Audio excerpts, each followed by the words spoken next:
Hello and welcome to episode 90 of the best new Skyrim mods. Wow, we are seriously moving towards the 100 mark, and that's not even counting the special edition reviews. There is really no end in sight. The modding community is still as hot and tasty as ever. Seriously, in this very episode there is one mod with an almost unbearable amount of tastiness. No, I mean literally, so you do not want to watch this episode if you are hungry.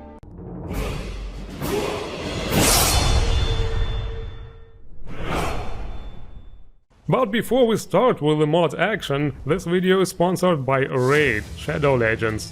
It's a brand new free-to-play collection RPG which is taking the mobile gaming world by storm. I mean seriously, it got almost 10 million downloads worldwide in just 3 months. It has insanely good graphics for a mobile game, just look at all the details and the physics on the characters. And it still somehow manages to run perfectly fine on my phone, which is also quite impressive since it's an a bit older model. The gameplay is also great, it's this classic turn-based RPG style, which I really love. Besides, there is a great storyline with great voice acting and soundtrack, epic boss battles, and over 400 champions to collect and customize. My favorite one so far is the Crusader. It's actually just a low-level unit, but I really like the design. I mean, just look at the sword. I totally get some Warhammer 40k vibes from this guy. He also has a nice assist buff ability. This game really has something for any type of player, whether you prefer collecting heroes, a great story, epic boss battles or serious PvP sessions, you will not be disappointed. So what are you waiting for? Go to the link in the video description and you will instantly get 50,000 silver and a free epic champion as part of the new player program if you join now.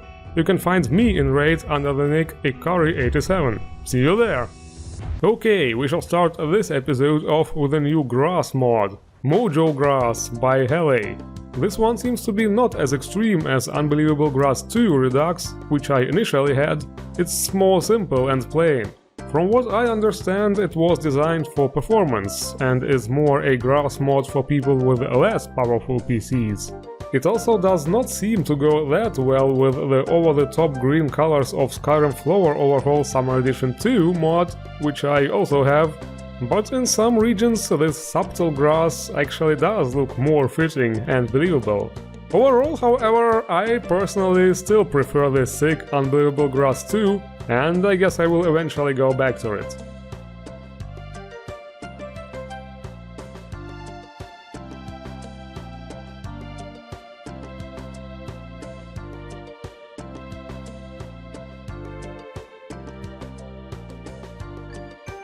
And now caution, because here comes the mod I have been warning you about. Crusty Loaves by Moonbeam Thunderfluff. See what I mean? This stuff looks just so damn tasty!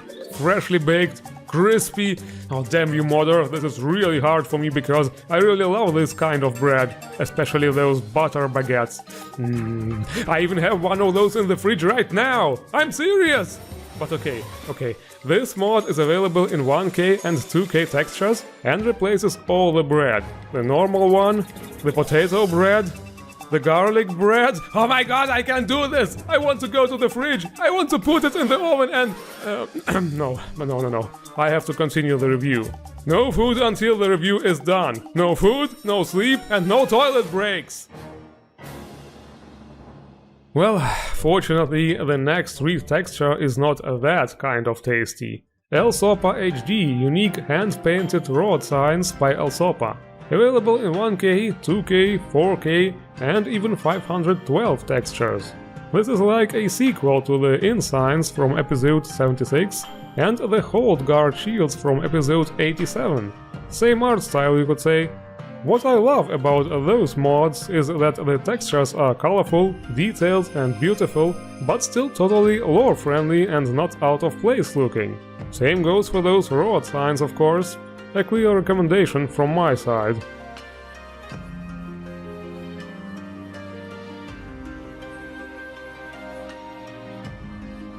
And here is another really awesome replacer. Fortified and animated fort doors by Hype 1.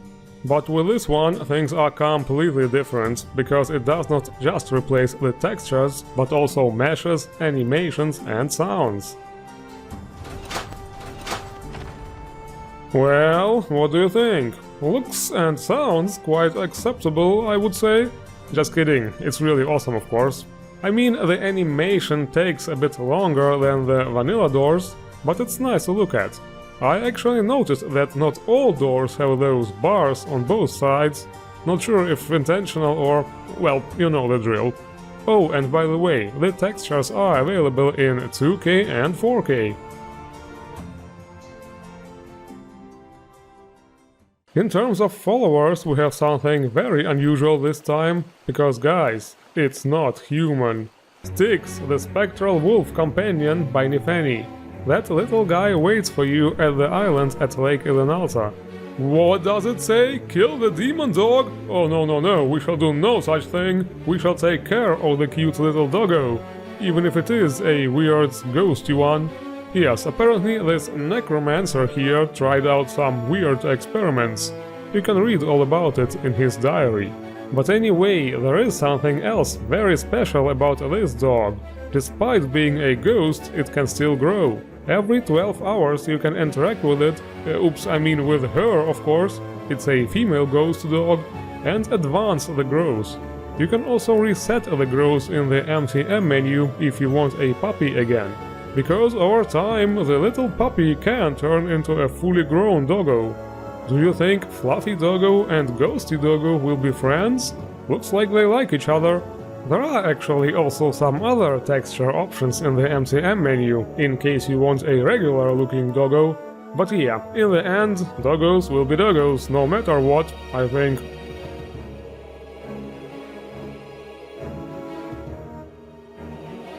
Okay, before we go checking out the weapons and armors, there is a really immersive little mod that deserves some attention too. So, you know how sometimes after a battle we have blood on our getup? That of our enemies, of course, not our own, but still, if we then have to cross a river or something, the blood is still somehow there. Not immersive! And that's why we need Wash That Blood Off by power of 3.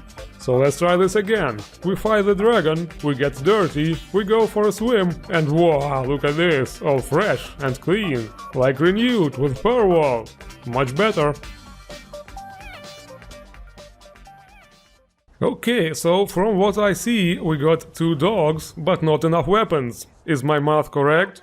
So, Sword Rebellion by Crown 312. A weapon that needs no introduction, says the description, and I agree, so I'll be quiet. Well, it's Dante's iconic sword, obviously. I mean, if you don't know that, you have seriously missed something. Okay, he didn't have it from the very beginning, it was first introduced in Devil May Cry 2. This design, however, is the recent one from Devil May Cry 5. And yeah, it looks good. Smoking sexy good.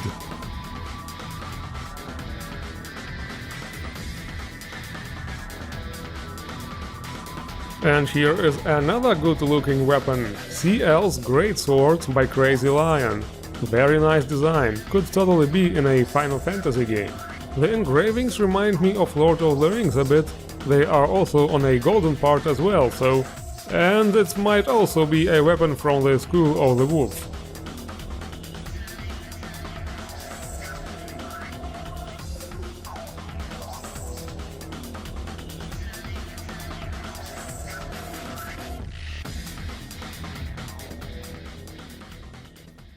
So, armor time! This time I decided to invite a guest again for displaying, because it's a really unique looking follower. And besides, I think I'm the only reviewer who will be able to pronounce the name right. Elisabeth von Wittelsbach by Schwiftberg. She was naked by default, so I gave her some random stuff.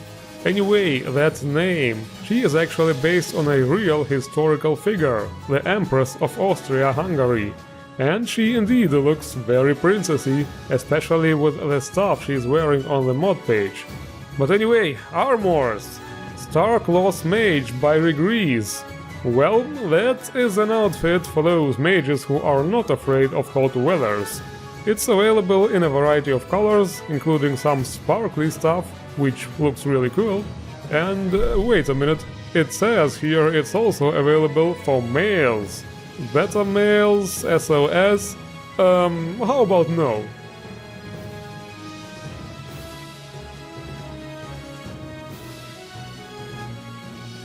And then there's this type of armor. Chainmail armor by North War UA. Simple name, but a very decent set. Great attention to detail, nice reflective metal textures, and to complete the set there's also a very protective looking shield.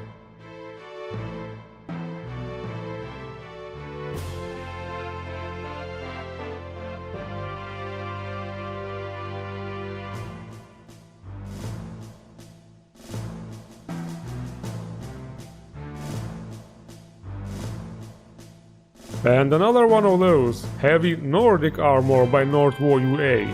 Also a very nicely designed and detailed set, protective and well padded for comfortable traveling in frosty weather.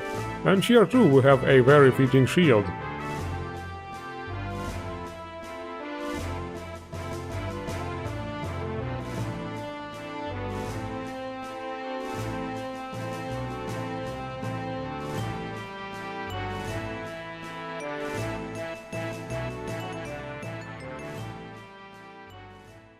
And now you're probably wondering, why am I on this character all of a sudden? Well, I'm gonna tell you. It's because actually I wanted to review The Last Refugee by Roadhouse699 and his voice acting friends. This is a sequel to The Valley of Outcasts, reviewed back in episode 66, and it's actually supposed to be a really good quest mod with over 1200 lines of voice dialogue. But since it's a sequel, you need to complete the other questline first. There is a console command with which you allegedly can skip all this, but this is where the fun begins. Because it says here the quest will start after those NPCs have been spawned in. Yeah, that happens after you take the fort, which is like 2 hours of gameplay. Great bypassing.